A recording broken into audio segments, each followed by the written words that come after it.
Eh, Buenas noches, respetables hermanos, queridos hermanos todos, en todos puestos y posiciones. Esta noche me toca compartir, siguiendo el ciclo de charlas masónicas sobre la historia de la masonería simbólica del siglo XVIII, la masonería inglesa, continental, conservadora, liberal y revolucionaria. Hasta ahora hemos visto en las presentaciones previas que está documentado, y esto viene mucho de los masones alemanes, que la masonería europea se ha desarrollado en 3 periodos. El primer periodo, como lo muestra el gráfico, es el periodo de la masonería operativa, que abarca desde el 2011, o sea, la Edad Media, al 2016. Este periodo estaba formado por la masonería eran cofradías de constructores masónicos que edificaron los monasterios y las grandes catedrales góticas de Europa. Además de ser una institución técnico-profesional dedicada a la construcción, la masonería medieval poseyó un carácter iniciático. El candidato se le vestía de mendigo, se le hacía prestar un juramento que lo comprometía a guardar los secretos de la construcción, y también recibía una palabra de pase exponiéndolo al misterio simbólico de la cofradía. También se le daban nuevas enseñanzas secretas sobre arquitectura y una ciencia mística de los números. En estas logias medievales, todos los miembros gozaban de igualdad de derecho, obligaciones o responsabilidades compartidas, y se consideraban hermanos entre sí. El segundo periodo identificado se llama el periodo de los masones aceptados, que comprende desde el siglo XVI, desde 1600 hasta las primeras décadas del siglo XVII. Se trata de un periodo de transición en que las sociedades masónicas fueron admitiendo, o las cofradías de constructores fueron admitiendo a miembros honorarios llamados masones aceptados y que no estaban dedicados a la construcción. La aceptación de esos nuevos miembros, entre los que se encontraban miembros de destacadas instituciones científicas como la Royal Society de Londres, produjo cambios en la composición sociológica de la orden, ya que la masonería fue perdiendo gradualmente su carácter profesional de la cofradía de constructores y adquiriendo una mayor vocación intelectual y nuevos horizontes espirituales que trataron de incorporar los ideales de tolerancia y universalidad profetizados por las utopías de Francis Bacon en la Nueva Atlántida, Campanella o Valentín Andrade, que fue el fundador del Rosacrucismo.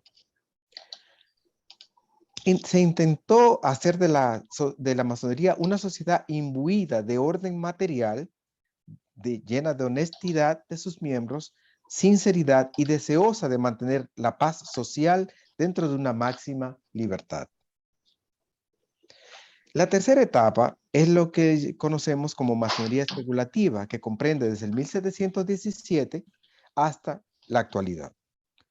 Aquí se califica la masonería especulativa porque está compuesta por miembros adoptados, separándose definitivamente del arte de la construcción y persigue exclusivamente una finalidad ética. La masonería especulativa conserva la terminología de los constructores, de los instrumentos de construcción, pero su significado es meramente simbólico. El 24 de junio de 1717, 4 logias de masones aceptados en Londres crean la primera gran logia de Londres, dirigida por un gran maestro. A partir de entonces, la logia tendría autoridad para crear nuevas logias, naciendo el concepto de legitimidad masónica o lo que se llama regularidad.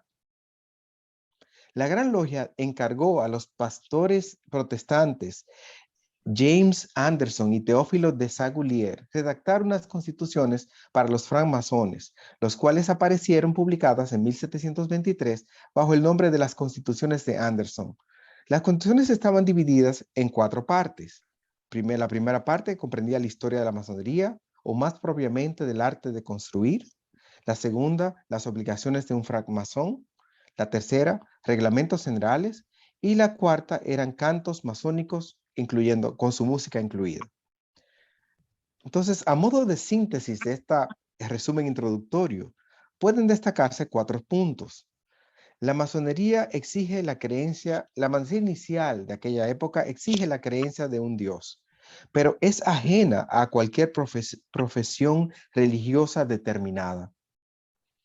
Proclama la libertad de conciencia, respetando las creencias religiosas individuales. La masonería es una institución fraternal creada para ser centro de unión entre los hombres. Y el fundamento esencial de la masonería es la integridad ética de sus miembros. Entonces, en resumen, la masonería inicial abogaba por un neutralismo religioso y político como bases para preservar la armonía en sus trabajos logiales. La orden supedita al masón a no conspirar también contra el poder establecido y permanecer como un súbdito leal del Estado, preservando así el orden social establecido.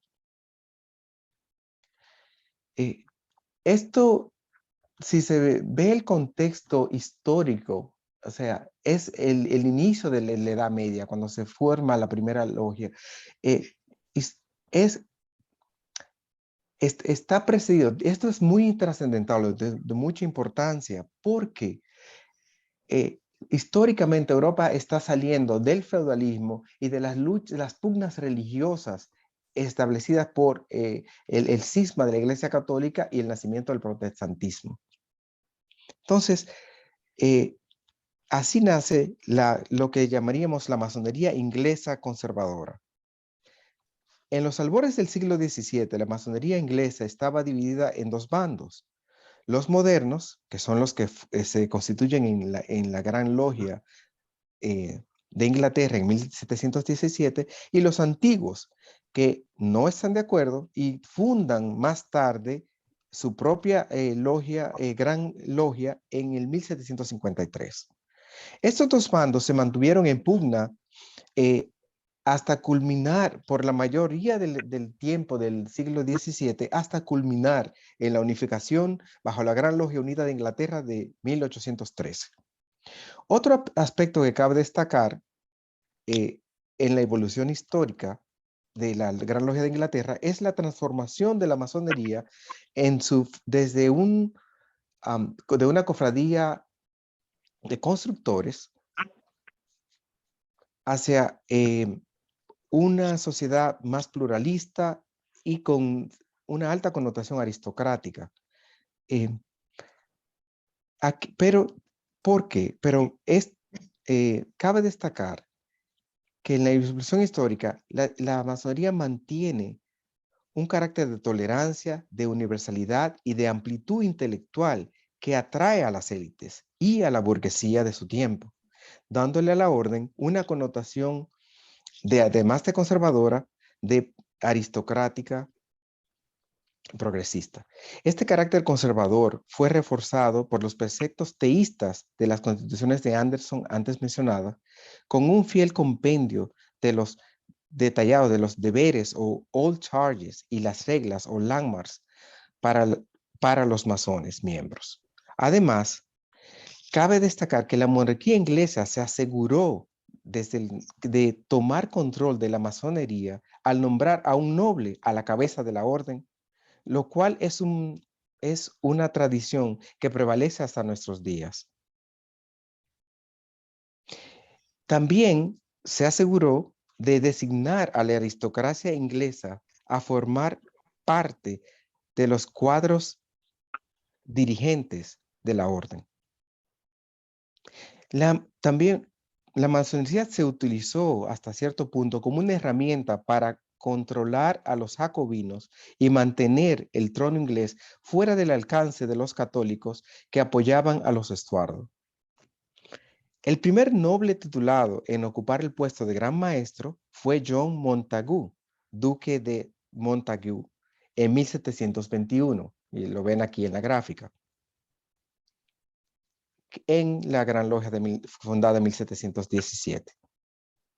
La formación de la Gran Logia dio lugar a una asociación civil, fraternal y universal que alcanzó muchos éxitos en pocos decenios.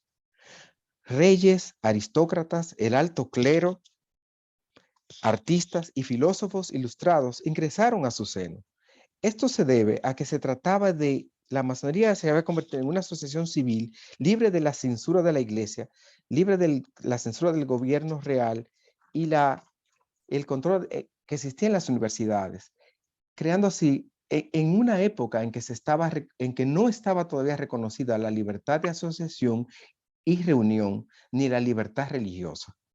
La masonería en principio era considerada como una asociación fraternal que practicaba la beneficencia y la filantropía interestamental y universal sin distinción de credos religiosos y políticos, sin distinción de razas o de condición social.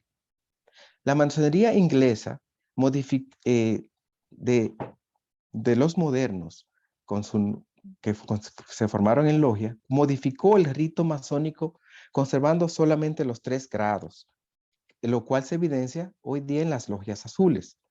Los antiguos conservaron el rito más antiguo, respetando el cuarto grado denominado el arco real, que complementaban los 3 primeros. Durante el siglo XVII, el siglo XVIII, la masonería inglesa se difunde por la Europa continental y durante los siglos XVIII y XIX, de nuevo, numerosos monarcas europeos fueron masones, junto con gran parte de la nobleza titulada que ocupaba los más elevados cargos políticos de la época.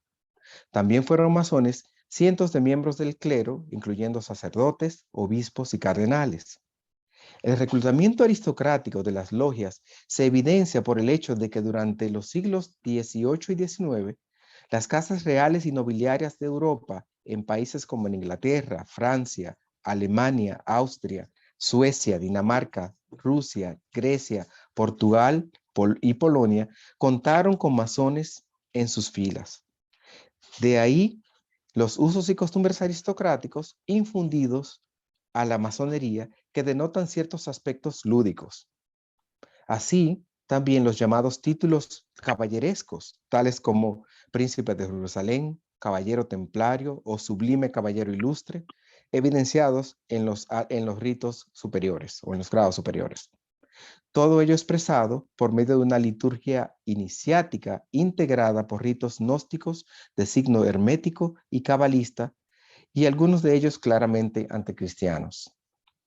La nobleza encontró en la masonería una nueva oportunidad para ser el mediador entre el rey y la burguesía naciente, garantizando así sus aspiraciones de preeminencia social, y ello a través de la difusión de ideales de fraternidad universal, de libertad y de tolerancia interestamental y transnacional que contribuían a difundir los principios de la sociabilidad burguesa, preparando el terreno de este modo al liberalismo social, político y económico que imperaría en Occidente en los siglos posteriores.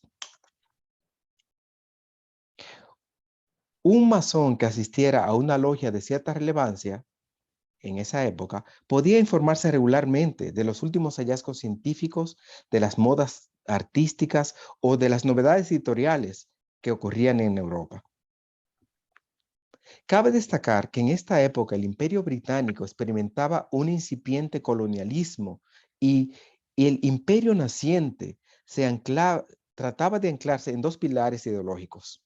El primero, el científico, representado por la Royal Society de Londres, fundada en el 1662 para situar los descubrimientos técnicos y avances geográficos al servicio de la nación. Y el segundo pilar, el político social, se anclaba en la Gran Logia Masónica Londinense creada en 1717 para trasladar así al continente europeo las ideas de tolerancia y libertad de conciencia típicas del protestantismo.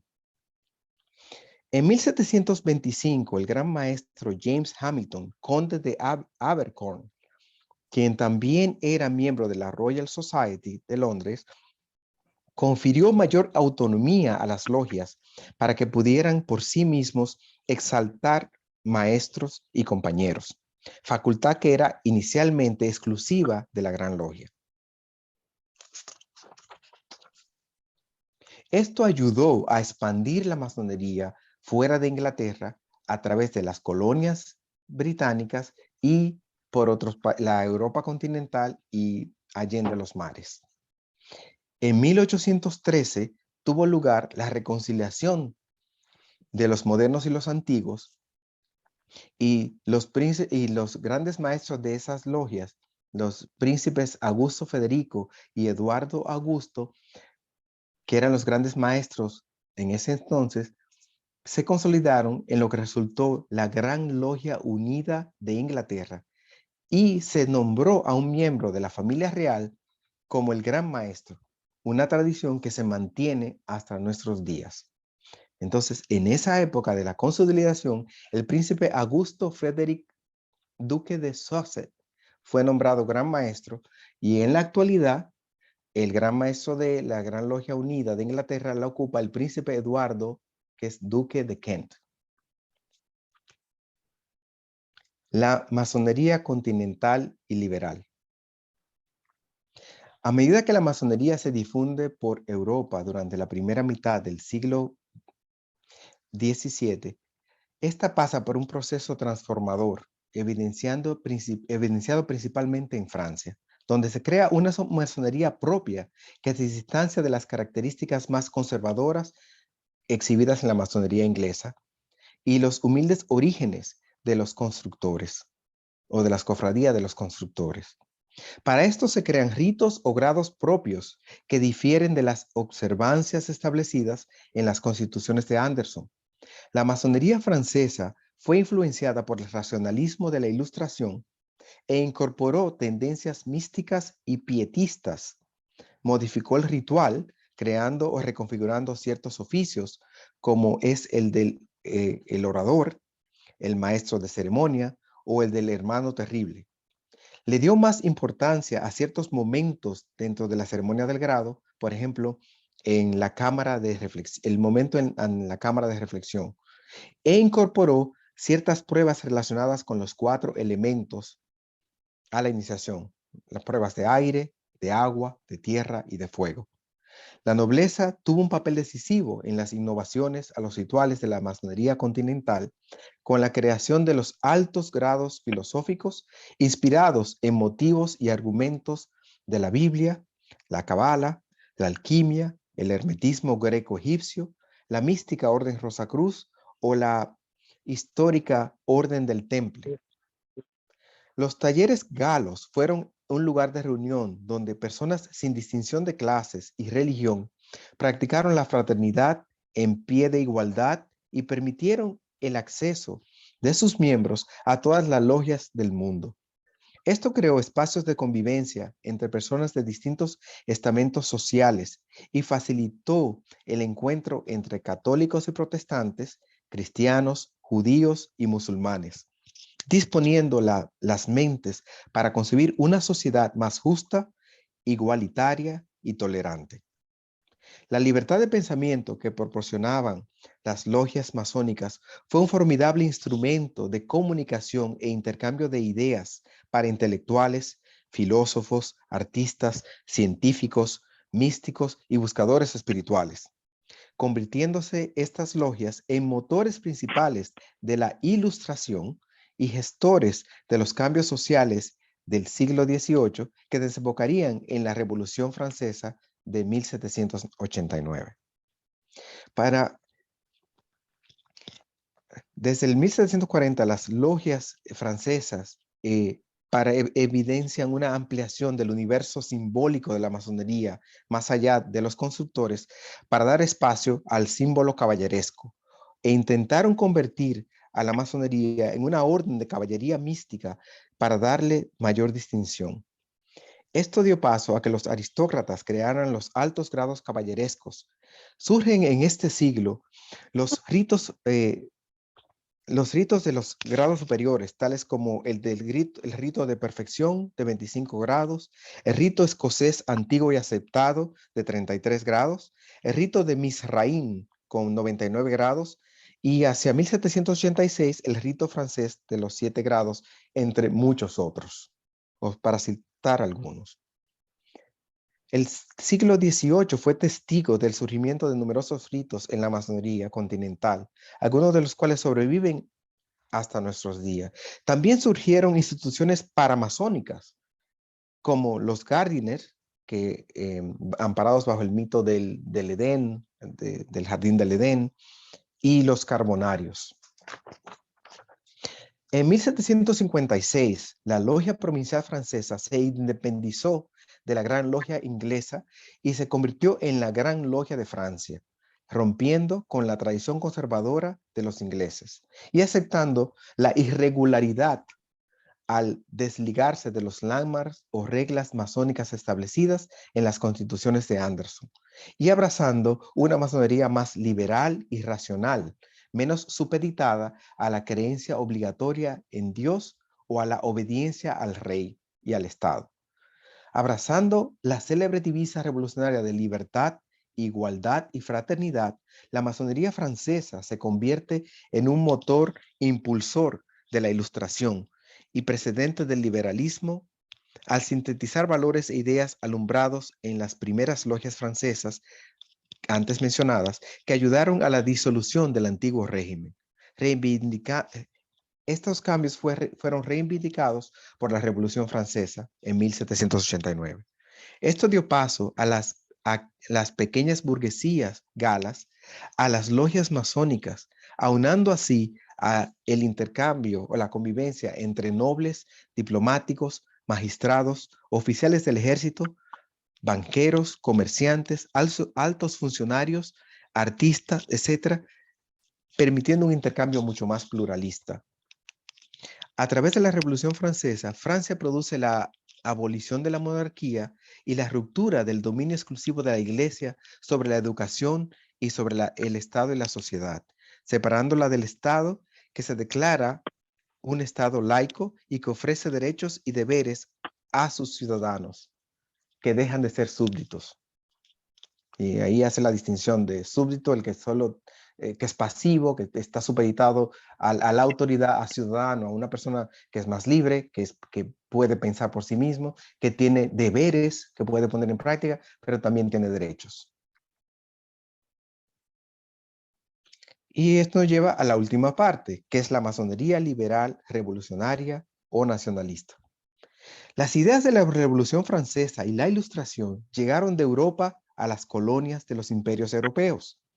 Las élites criollas no tenían representación política en las madres patrias, ni poder para alterar y cambiar los designios de sus respectivos reyes, y estaban a merced de las políticas establecidas en la madre patria.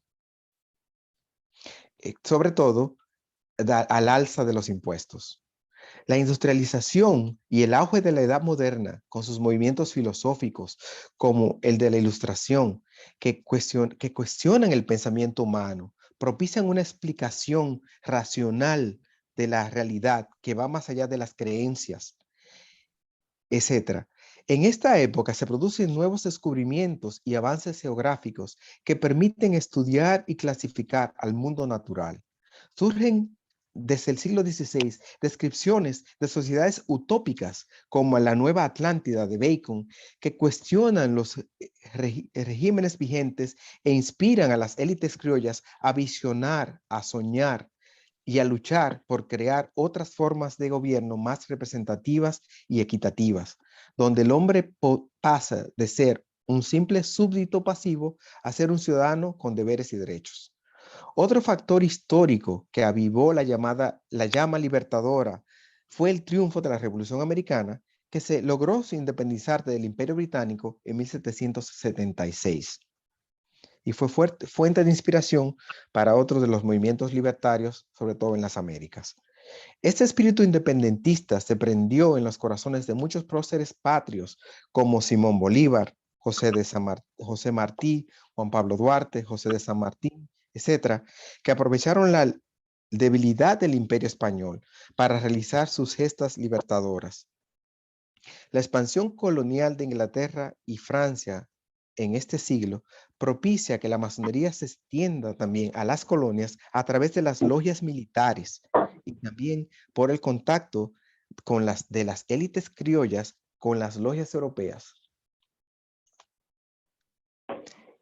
Con los procesos de independencia nacional, algunas grandes logias provinciales dependientes de la Gran Logia Unida de Inglaterra se constituyeron en grandes orientes nacionales y autónomos y soberanos, cuando estas naciones lograron su independencia. Entonces, para concluir, queridos hermanos, la masonería tiene una larga trayectoria histórica que ha ido evolucionando anclada en principios perennes como la igualdad, la fraternidad, la lucha de la ignorancia, la ilustración, la educación, el raciocinio y en algunas tendencias el respeto a lo divino o a Dios. No hay que olvidar que aunque fue aceptado ampliamente por los sectores progresistas como la aristocracia, como comunidades científicas, también fue bastante atacada y perseguida y temida por los poderes fácticos de la época, como monarquías, el clero, la iglesia, tanto así que el Papa en sus bulas declaró ilegal y hereje a la masonería y en ciertos países, sobre todo en España, donde hay una historia muy triste, se pagaba con la vida este privilegio de ser masón. Entonces, nos invita hoy día a seguir cabalgando en esta utopía de construir una sociedad más igualitaria, más equitativa y mejor, donde el ser humano pueda, bajo un espíritu libertario, seguir cultivando su intelecto y su espíritu. Muchas gracias.